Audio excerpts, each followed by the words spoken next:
Hey guys! For today's video, I will show you how to get free dummy flight ticket for visa application. Pumunta lang tayo sa Google at i-paste natin itong link. So, ilalagay ko na lang yung link sa description box para mas easy nyo po ma-access. Ganito lang ang gagawin natin. Ilagay lang natin ang ating flight details kung saan tayo manggagaling at kung saan tayo pupunta. At ilagay din natin ang date kung kailan ba yung flight na gusto nyo.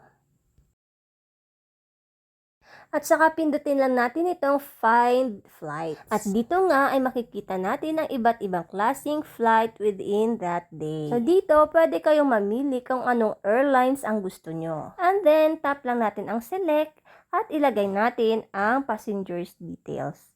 At ilagay na din natin ang ating active email. At sa Dummy Ticket nga ay meron silang Pro at meron silang Basic. Ang Pro po ay may bayad po siyang $5. Ganito kasi ang meron sa Pro. Maganda nga naman ito kasi may airline logo siya at pwede kang mag-add ng passengers. At pwede mo rin palitan ang currency doon sa ticket. At ganito po ang sample ticket ng Pro. At ito naman ang sa Basic. Real flight data naman siya kaso wala siyang airline logo. At wala siyang price details unlike doon sa Pro.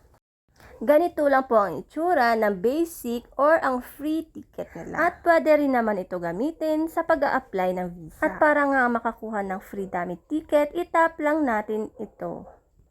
At antayin lang natin na lumabas itong success. Pag okay na, i-check na natin ang inbox ng email na nilagay natin kanina. At kung hindi nyo nga makita ito sa inbox, i-check nyo din ang inyong spam or ang inyong junk message. Pag dumating na nga ay i-open lang natin ang email at i-download natin ang ating dummy ticket. At ganito na po ang ticket na lalabas. Sana po nakatulong sa inyo ang video ko. Salamat!